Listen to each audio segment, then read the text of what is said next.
अब आगे लिखते हैं, जो केवल चेतन मात्र वस्तु है। ईश्वर चेतन मात्र वस्तु है। अब मेरा प्रश्न है आपसे, क्या ईश्वर कोई वस्तु है? हाँ जी,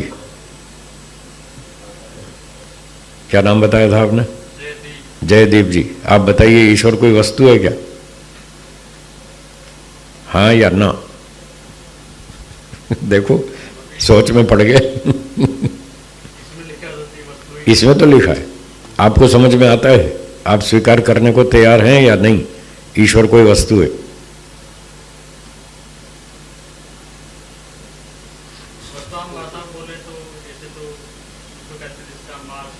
हाँ, अब ये साइंस वाले हैं, साइंटिस्ट हैं, तो ये तो साइंस की भाषा बोलेंगे ना। तो वस्तु उसे कहते हैं जिसमें कुछ मास हो, वॉल्यूम हो, धक्का मारती हो, सॉलिड हो, लिक्विड हो, गैस हो, प्लाज्मा हो, ऐसी होती वस्तु। अब ईश्वर ना तो सॉलिड है, पत्थर की तरह सॉलिड नहीं है, पानी की तरह लिक्विड नहीं है, हवा की तरह गैस नहीं है, और प्लाज्मा भी नहीं है। तो अब बताओ ईश्वर को वस्तु कैसे माने? साइंस की परिभाषा के आधार पर ईश्वर को वस्तु नहीं माना जाएगा, वो वस्तु सिद्ध नहीं होता। और महर्षि दयानंद जी कह रहे हैं ईश्वर एक वस्तु है, तब टक्कर हो गई ना। तो इसको सुलझाना पड़ेगा। साइंस की जो परिभाषा है वो अधूरी है, इनकम्प्लीट है। क्यों अधूरी है? क्योंकि वेदों के अनुसार 3 पदार्थ अनादि हैं। कितने? 3। और उन 3 में से साइंस केवल एक वस्तु को जानती है, 2 को जानती नहीं। ना तो साइंस में कहीं ईश्वर मिलेगा आपको, ना कहीं आत्मा लिखा मिलेगा। पूरी फिजिक्स पढ़ लीजिए, केमिस्ट्री पढ़ लीजिए, कहीं पर भी आपको ईश्वर और आत्मा का नाम नहीं मिलेगा। तो 3 में से वो 2 चीज़ तो जानते ही नहीं, एक ही वस्तु को जानते हैं, मटेरियल्स। हम उसको प्रकृति बोलते हैं, साइंस वाले उसको मटेरियल कहते हैं। तो जो केवल एक वस्तु को जानते हैं तो उनकी जो परिभाषा होगी वो एक वस्तु तक ही सीमित रहेगी, दूसरी तीसरी वस्तु को वो जानते ही नहीं। इसलिए वो ऐसी परिभाषा बना ही नहीं सकते जो दूसरी और तीसरी को भी कवर कर ले। तो इस कारण से जो साइंस की परिभाषा है, वस्तु, पदार्थ, द्रव्य, चीज, वो अधूरी परिभाषा है। अब वेदों की जो परिभाषा है वो कंप्लीट है। वेदों में बताया 3 वस्तुएं हैं, तीनों वस्तु अनादि हैं। एक ईश्वर, दूसरा जीव और तीसरा प्रकृति। तो वेदों की जो परिभाषा है वस्तु की, वो तीनों पर लागू होती है, वो कंप्लीट है। उसमें तीनों चीज़ें कवर होती हैं। परिभाषा तो वही होती है जिसमें सारी चीज़ें कवर हो जाएं, तभी उसको परिभाषा मानेंगे। तो वेदों की, ऋषियों की जो परिभाषा है वेदों के आधार पर, वो सुनिए। वस्तु किसे कहते हैं?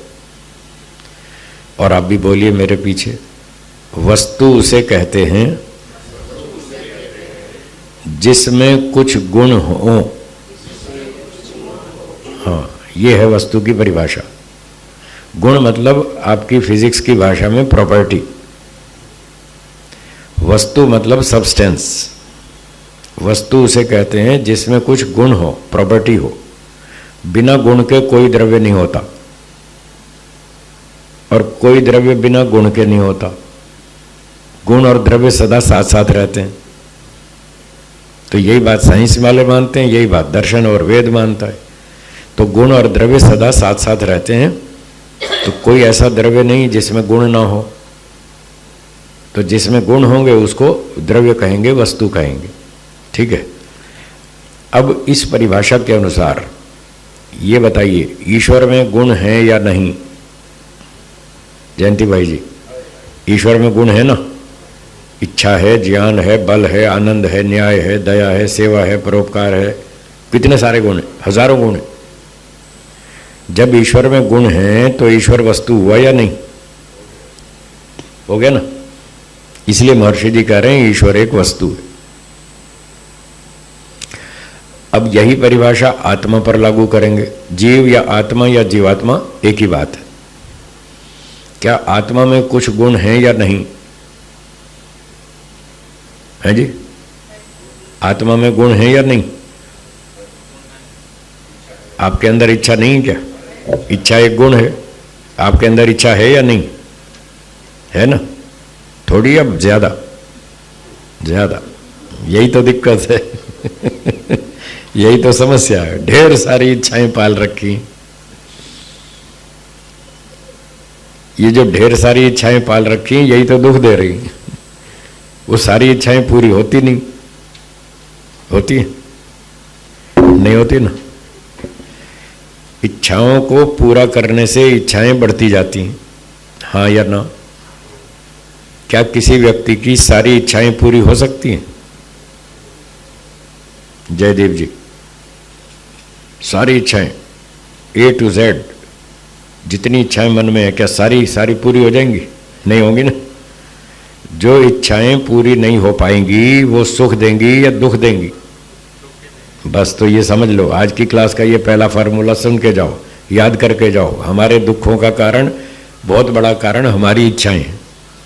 हम खुद ही दुखी हो रहे हैं, अपने कारण से दुखी हैं। तो इसका समाधान है अपनी इच्छाओं को कम करें अपनी इच्छाओं को कम करें, जितना हो सके कम करें। सारी इच्छा छोड़ दें ऐसा नहीं कह रहा हूं, फिर बाद में लोग ध्यान से नहीं सुनते, फिर झगड़ते। अब कल भी रात को क्लास में एक यही चर्चा चली थी। उन्होंने कहा जी जब इच्छा नहीं करेंगे तो फिर प्रोग्रेस कैसे होगी? मैंने कहा ये मैंने कब कहा सारी इच्छाएं छोड़ दो? मैंने तो नहीं कहा। मैंने ये नहीं कहा सारी इच्छाएं छोड़ दो, मैंने ये कहा अपनी इच्छाओं को कम करें, कंट्रोल करें। बस जितना कंट्रोल रखेंगे, जितना कम रखेंगे, उतने ज़्यादा सुखी होंगे, और जितनी इच्छा बढ़ाएंगे उतने ज़्यादा दुखी होंगे। आप मुझसे ज़्यादा सुखी हैं या मैं आपसे ज़्यादा सुखी हूँ? मैं ज़्यादा सुखी हूँ। क्यों? मैंने इच्छाएं कम कर रखी इसलिए सुखी हूँ इसलिए तो सुखी हूँ मैंने अपनी इच्छाएं कम कर रखी। आप भी कम कर लो, आप भी सुखी हो जाएंगे। अब सुखी होना दुखी होना वो तो हमारे हाथ में है। तो सुख दुख के बहुत सारे कारण हैं, उसमें से एक बहुत बड़ा कारण है अपनी इच्छाओं पर कंट्रोल रखना। चलिए, तो इच्छा आत्मा का गुण है। आत्मा में द्वेष भी है, वो कर्म भी करता है, प्रयत्न भी करता है, सुखी भी होता है, दुखी भी होता है, बहुत सारा ज्ञान भी है उसमें, और नई नई बातें सीखता भी रहता है। ये सारे गुण आत्मा में हैं, हाँ या ना? तो वस्तु की परिभाषा क्या थी? जिसमें कुछ गुण हो वो वस्तु। आत्मा में गुण है या नहीं है? गुण है तो वस्तु हो गया। तो आत्मा भी एक वस्तु है। जरूरी नहीं कि वो सॉलिड हो, हाँ जरूरी नहीं लिक्विड हो। ये सॉलिड लिक्विड होना जरूरी नहीं है। बिना सॉलिड लिक्विड भी वस्तुएं होती हैं। तो दो प्रकार की वस्तुएं बताई हैं वेदों में। एक प्रकार की वस्तुओं का नाम है जड़ वस्तु। क्या नाम? जड़ वस्तु। और दूसरी चेतन वस्तु। दूसरी तो कुल तीन वस्तु बताई थी, ईश्वर, जीव, प्रकृति। तीन में से दो तो चेतन वस्तुएं हैं। एक ईश्वर भी चेतन है और दूसरा आत्मा भी चेतन है। ये दो चेतन वस्तुएं हैं। और तीसरी प्रकृति, वो जड़ है, जिसको आप मटेरियल्स कहते हैं। मटेरियल सारे जड़ हैं। अब जड़ और चेतन में क्या अंतर है वो थोड़ा और सुन लीजिए तो और ज़्यादा क्लियर हो जाए बात। जड़ वस्तु के गुण अलग होते हैं, चेतन वस्तु के गुण अलग टाइप के होते हैं, अलग अलग प्रकार के गुण होते हैं। जड़ वस्तु में इच्छा नहीं होती, नो डिजायर। जड़ मटेरियल में कोई डिजायर नहीं होती। Helium, hydrogen, nitrogen, oxygen, copper, gold, silicon, किसी में इच्छा है? नहीं है। Atom, electron, proton, neutron, energy, किसी में इच्छा है? तो ये सारे जड़ पदार्थ। जिसमें इच्छा नहीं है वो जड़, और जिसमें इच्छा है वो चेतन। सीधा सीधा अंतर स्पष्ट है। तो जो फिजिक्स केमिस्ट्री के कुछ पदार्थ मैंने बताए, इनमें किसी में इच्छा नहीं है, ये सारे जड़ पदार्थ हैं। अब मोटे देखो तो टेबल, कुर्सी, स्कूटर, कार, कंप्यूटर, जो बच्चे भी जानते हैं, सब रोज देखते ही रहते हैं। तो इन जड़ पदार्थ, इन सब वस्तुओं में किसी में भी इच्छा नहीं है। स्कूटर में, कार में, कंप्यूटर में, मोबाइल फ़ोन में, टेबल कुर्सी में, किसी में इच्छा नहीं है। ये जड़ वस्तु है। और आपके अंदर इच्छा है, मनुष्य में, गाय में, घोड़े में, कुत्ते में, गधे में, बकरी में, सांप में, सब में इच्छा है। तो इनमें आत्मा है। जहाँ इच्छा है वो आत्मा है, वो चेतन वस्तु है। गाय, घोड़े, कुत्ते, गधे, मनुष्य, पशु, पक्षी का शरीर जड़ है, ध्यान दीजिएगा। हाँ, फिर गड़बड़ ना हो। शरीर तो जड़ है, पशु पक्षी मनुष्य आदि का। उसके अंदर जो आत्मा है वो चेतन है। ये इच्छा आदि गुण तो आत्मा के हैं, शरीर के नहीं है। जीवित शरीर में इच्छा दिखती है, जीवित शरीर में हलचल दिखती है, चलना फिरना, गाना, खाना, पीना, नाचना, ये सारी क्रियाएं जीवित शरीर में दिखती हैं। इसलिए दिखती हैं क्योंकि इसमें आत्मा बैठा है, इसलिए दिखती हैं। जब तक बिजली करंट सप्लाई होगी तब तक पंखा चलेगा, और करंट सप्लाई बंद होते ही पंखा बंद हो जाएगा। तो इससे पता चला कि करंट सप्लाई की वजह से पंखा घूम रहा था। तो जब तक आत्मा है तब तक शरीर चलेगा, खाना पीना, नाचना गाना सब चलेगा। और जैसे ही आत्मा निकल जाएगा, शरीर वैसे वो जड़ पंखे की तरह डेड हो जाएगा। तो ये इच्छा आदि जो गुण है ये चेतन आत्मा के हैं, शरीर के नहीं है। शरीर में क्रिया जरूर है। हाँ जी, क्या बोला, ध्यान से दोहराइए। क्रिया तो है शरीर में, पर इच्छा उसकी नहीं है। गति तो है, गति जड़ वस्तु में होती है, पर इच्छा नहीं होती। और वो गति होती है इच्छा के कारण। उसका कारण एक इच्छा है, दूसरा कारण प्रयत्न है, सेल्फ एफर्ट्स। वो चेतन आत्मा का गुण है। तो एक इच्छा गुण है, एक प्रयत्न गुण है। प्रयत्न का मतलब सेल्फ एफर्ट, वो स्वयं गति करता है। जड़ पदार्थ कोई भी स्वयं गति नहीं करता। इस बात को न्यूटन्स लॉ ऑफ मोशन में पहले नियम में बताया।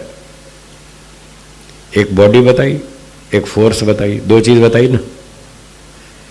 ए body in a state of rest or of motion will continue in its state of rest or of motion until an external force is applied। ठीक है ना।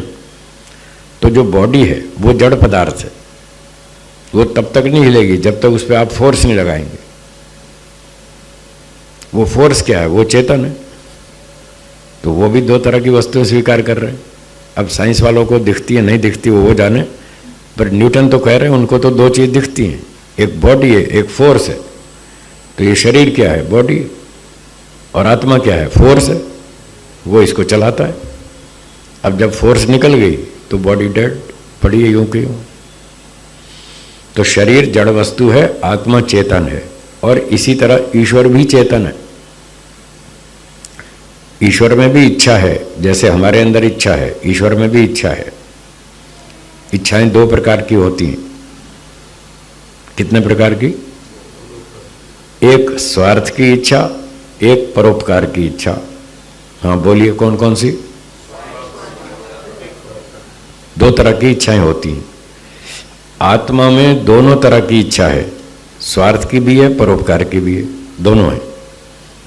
ईश्वर में एक प्रकार की है, सिर्फ परोपकार की इच्छा है, उसमें स्वार्थ की नहीं है। उसमें स्वार्थ की इच्छा क्यों नहीं है? इसलिए नहीं है कि उसमें एक भी कमी नहीं है। क्या बोला? कमी नहीं है। जिसमें कमी होती है उसमें स्वार्थ की इच्छा होती है, वो अपनी कमी को पूरा करना चाहता है। तो हम आत्मा हैं, आत्मा में तो बहुत सारी कमियां हैं, स्वभाव से ही कमियां हैं। इसलिए जीवात्मा स्वभाव से स्वार्थी है। क्या बोला? उस स्वभाव से ही स्वार्थी है, सदा से स्वार्थी है, सदा रहेगा। उसका स्वार्थ कभी खत्म नहीं होगा, क्योंकि उसकी कमियां कभी खत्म नहीं होती, वो स्वाभाविक है। तो अब जो जीवात्मा है वो स्वभाव से स्वार्थी है। वो कोई भी काम करेगा पहले सोचेगा मुझे क्या फायदा है। कोई भी काम करने से पहले वो सोचेगा इससे मुझे क्या मिलेगा। अगर मुझे कुछ नहीं मिलेगा तो मैं काम नहीं करूंगा। यही तो स्वार्थ है। मुझे कुछ तो मिलना चाहिए, रोटी दो, कपड़ा दो, मकान दो, पैसा दो, किराया दो, भाड़ा दो, सम्मान दो, मेडल दो, मिठाई दो, मोक्ष दो, कुछ तो दो भाई। वो संसार का सुख नहीं देते, ना दो पर मोक्ष तो दो। अब उसको कहा जाए ना तो तुम्हें मोक्ष मिलेगा ना तुम्हें मिठाई मिलेगी, कुछ नहीं मिलेगा, तो वो कहेगा मैं काम क्यों करूंगा। मैं भी नहीं करूंगा। इसलिए जीवात्मा स्वभाव से स्वार्थी है। जब भी कोई काम करता है पहले सोचता है इसमें मुझे क्या मिलेगा, क्योंकि उसमें स्वभाव से कमियां हैं। क्या ईश्वर में कोई कमी है? कोई कमी नहीं है, इसलिए वो स्वार्थी नहीं है। वो हमेशा दूसरों के भले के काम करता है, उसको परोपकार कहते हैं। पर उपकार, दूसरे का भला। तो ईश्वर में स्वार्थ की इच्छा नहीं है, परोपकार की इच्छा है। इच्छा तो है, अगर ईश्वर में इच्छा नहीं होती तो ईश्वर सृष्टि बनाता ही नहीं। आप जो भी काम करते हैं पहले इच्छा करते हैं, तब आप उस काम को शुरू करते हैं। अगर इच्छा नहीं हो तो नहीं करेंगे। मान लो आपका दोस्त कहे चलो यार घूमने चलते हैं गार्डन में, आप कहें नहीं यार आज इच्छा नहीं, तो आप तो घूमने भी नहीं जाएंगे। अगर इच्छा नहीं हो तो घूमने भी नहीं जाएंगे। खाने की इच्छा नहीं है तो खाना भी नहीं खाएंगे। आप कहेंगे अभी भूख नहीं है, अभी 1-2 घंटा रुको बाद में खाएंगे, अभी इच्छा नहीं है। इच्छा के बिना कोई कर्म नहीं होता, न जीवात्मा कर सकता न ईश्वर, कोई भी नहीं कर सकता। ये सिस्टम है काम करने का। पहले इच्छा होनी चाहिए, फिर उसमें बुद्धि, योग्यता, ताकत, एनर्जी वो होना चाहिए, फिर वो प्रयत्न करे, फिर काम होता है। तो ईश्वर में इच्छा है, ज्ञान है, प्रयत्न है, बहुत सारे गुण हैं जो चेतन के हैं। इन गुणों के कारण आत्मा भी चेतन है, ईश्वर भी चेतन है। ये 2 चीजें चेतन है। और जो प्रकृति है वो जड़ है, उसके गुण अलग हैं। ये सॉलिड है, लिक्विड है, गैस है, प्लाज्मा है, ये धक्का मारती है, रिएक्शन करती है, चोट मारती है। ये जड़ वस्तु के गुण हैं जो ईश्वर में नहीं है, चेतन आत्मा में भी नहीं है। आत्मा में 3 ग्राम भार नहीं है कोई भार ही नहीं है उसमें वेट आत्मा में कोई वेट नहीं, न ईश्वर में भी कोई भार नहीं। भार किस में होता है? जिसमें एटम होते हैं उसमें भार होता है। अब ना ईश्वर में एटम्स हैं ना आत्मा में एटम्स हैं, मटेरियल है ही नहीं, इसलिए उसमें भार नहीं है। और दूसरे हजारों गुण हैं ईश्वर में, आत्मा में भी कई सारे गुण हैं। तो सार क्या हुआ कि ईश्वर एक वस्तु है, वो चेतन वस्तु है, उसके गुण अलग प्रकार के हैं। आत्मा भी चेतन वस्तु है, उसके गुण भी अलग प्रकार के हैं। और ये प्रकृति ये जड़ वस्तु है, इसमें अलग गुण है, इसमें इच्छादि गुण नहीं होते। ठीक है, क्लियर हो गया? तो महर्षि जी कह रहे हैं ईश्वर चेतन वस्तु है, जड़ नहीं है। आज देखो ईश्वर को जड़ बना रखा है सारी दुनिया में। भारत से अमेरिका तक कितनी फोटो मूर्ति पूजा चल रही है, ये सब जड़ पदार्थ हैं। अब वेद पढ़ते होते तो यहाँ नहीं भटकते, वेद पढ़ना छोड़ दिया, अब जड़ को ईश्वर माने बैठे। कितनी भारी भूल है।